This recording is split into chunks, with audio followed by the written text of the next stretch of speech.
Benedicite, soy el Padre Julio desde el Eremitorio Emaús de la Iglesia Antigua Diversidad Cristiana. Hoy vamos a estar abordando el tema de la castidad y el celibato a pedido de varios de ustedes en la experiencia eremítica, en la experiencia esicasta.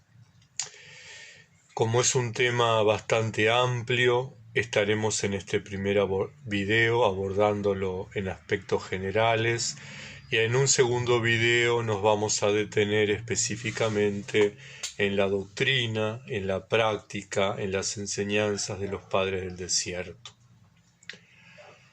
En primer lugar, es importante establecer una diferencia, una precisión.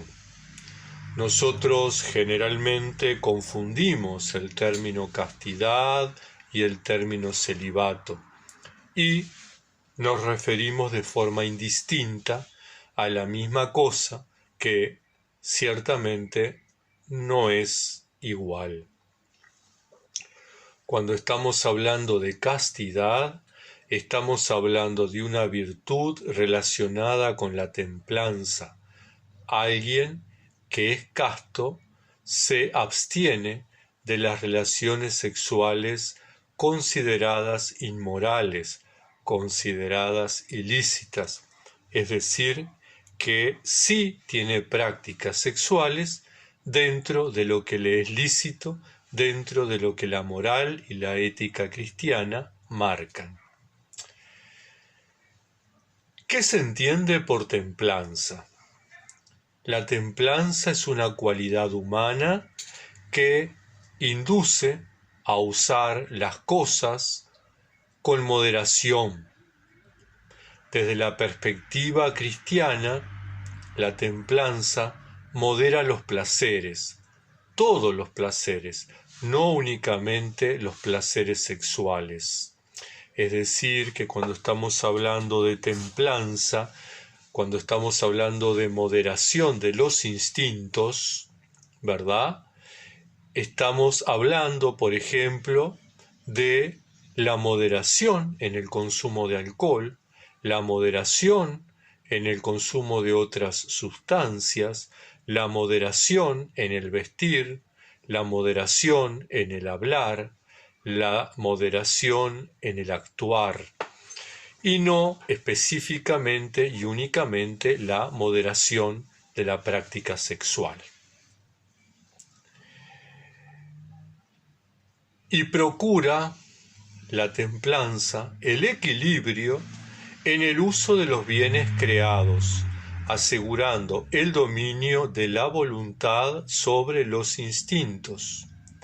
Esto se logra con el esfuerzo humano y la gracia divina.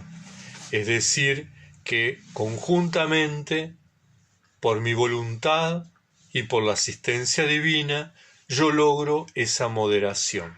La moderación en el comer, en el beber, en el hablar, en el vestir, en el gastar, en el tener, en el hacer, en el poder. La moderación también en el ejercicio de mi sexualidad.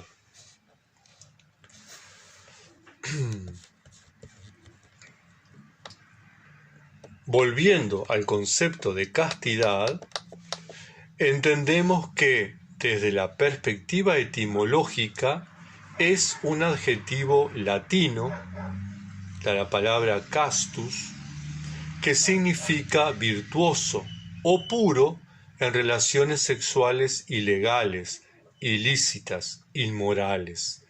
Recién en la Alta Edad Media, allá por el siglo XIV, cambia radicalmente el significado y comienza a considerarse castidad como virginidad.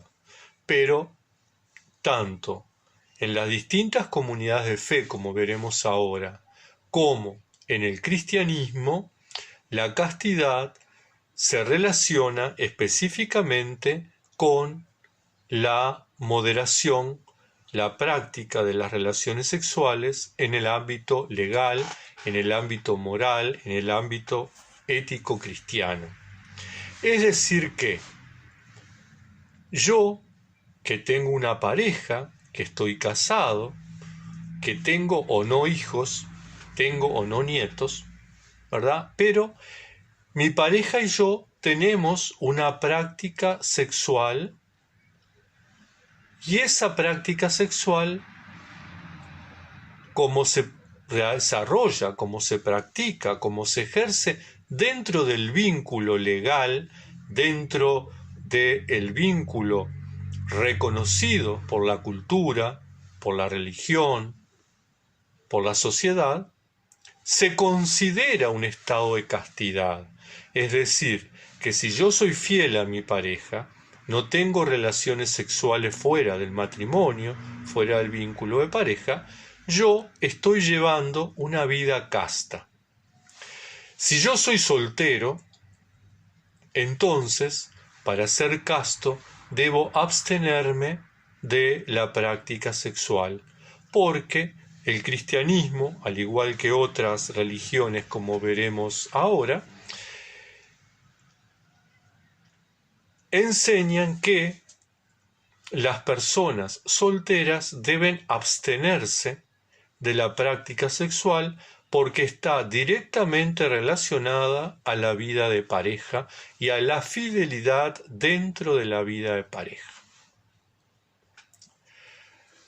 Bien, la castidad en las diversas religiones.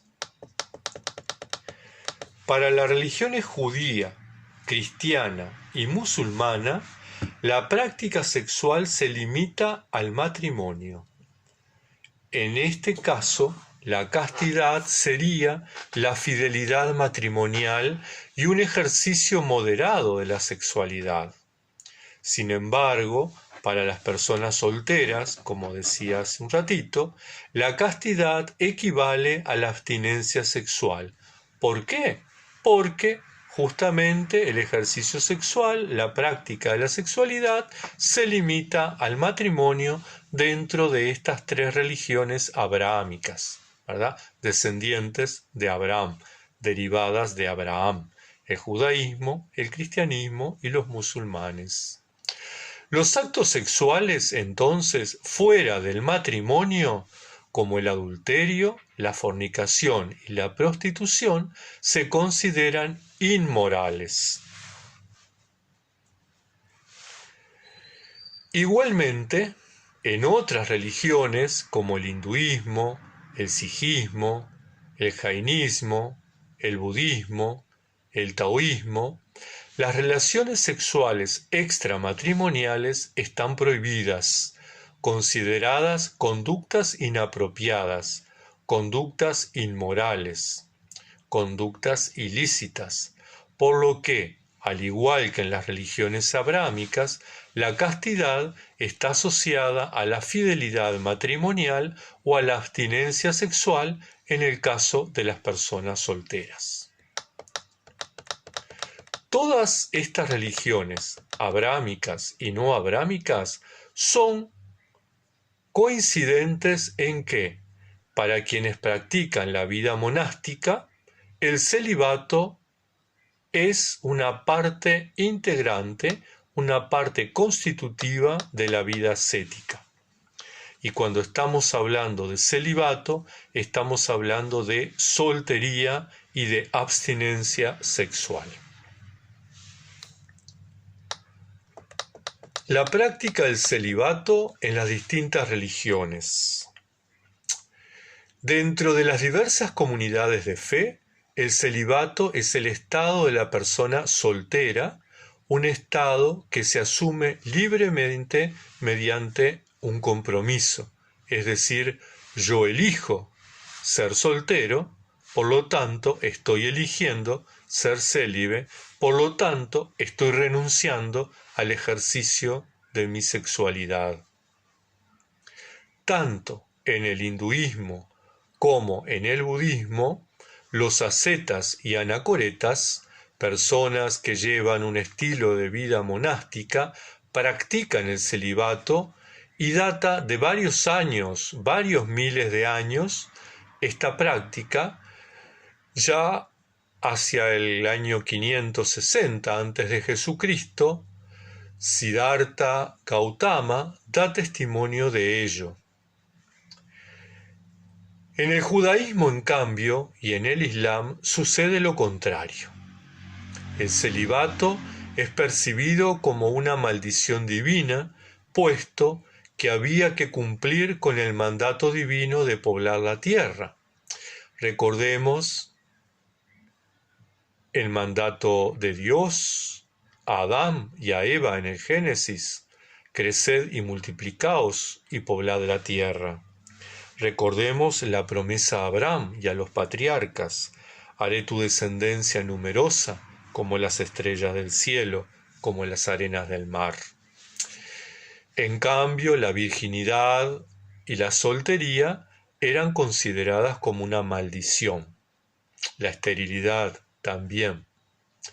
La excepción dentro del judaísmo es el asentamiento de Qumran, donde era uno de los compromisos asumidos por los judíos que ingresaban.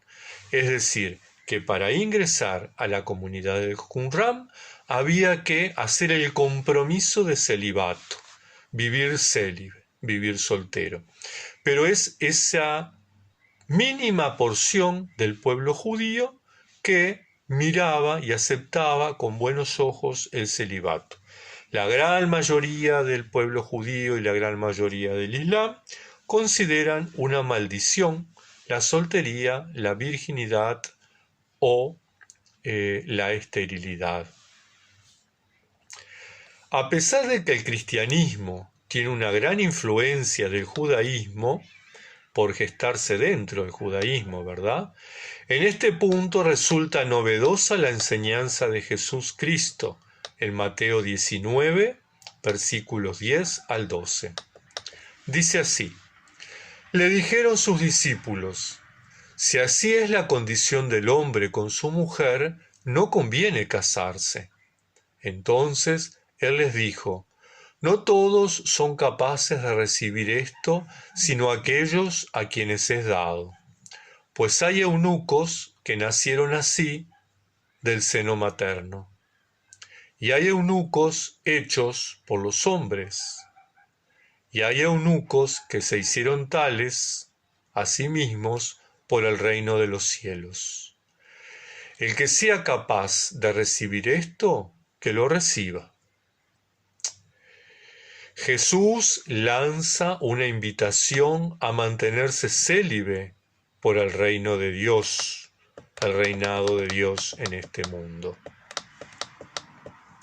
La práctica del celibato cristiano, entonces, tiene sus raíces en esta invitación de Jesús, y posteriormente esta invitación de Jesús Cristo se fue profundizando.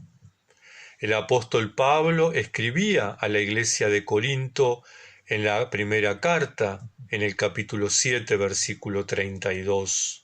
El no casado se preocupa de las cosas del Señor, de cómo agradar al Señor. El casado se preocupa de las cosas del mundo, está por tanto dividido. Justino Mártir, ya entrado el siglo II, él vivió entre el año 100 y 165, más o menos, escribía en su apología, en su primera apología: muchos hombres y mujeres de 60 y 70 años, instruidos desde la niñez en las enseñanzas de Cristo, permanecen puros, y alardeo de poder indicar muchos ejemplos de toda clase de gente. O sea que ya Justino Mártir daba testimonio de el celibato dentro de los cristianos. Arístides de Atenas, un poco más adelante, entre el 133 y el 190, o sea, en la segunda mitad del siglo II, escribe en el Legatio Pro Christianibus: encontrarías entre nosotros muchos hombres y mujeres que se envejecen sin casarse en la esperanza de unirse más con Dios. Es decir, que ya la práctica del celibato era anterior a la vida monástica, a la vida eremítica dentro del cristianismo. Estos ejemplos son anteriores al surgimiento de la vida monástica dentro del cristianismo, de la Iglesia indivisa. Estamos haciendo referencia a escritores del siglo II y el surgimiento de la vida monástica, tanto eremítica como cenobítica, lo ubicamos en el siglo III con San Pablo de Tebas y en el siglo IV con nuestro padre San Antonio. Pero anterior a la vida monástica, hay testimonios en los escritos cristianos de comunidades de vírgenes consagradas, de ascetas que practicaban el celibato. Ciertamente, es con el surgimiento de la vida monástica, tanto anacorética como cenobítica, que se consolida el celibato. El término griego que se traduce por monje significa solitario. Evagrio Póntico afirma que monje significa uno, aludiendo directamente al celibato. Entonces, tengamos en cuenta que en el próximo video estaremos hablando sobre la castidad y el celibato en la práctica y la doctrina de los padres del desierto.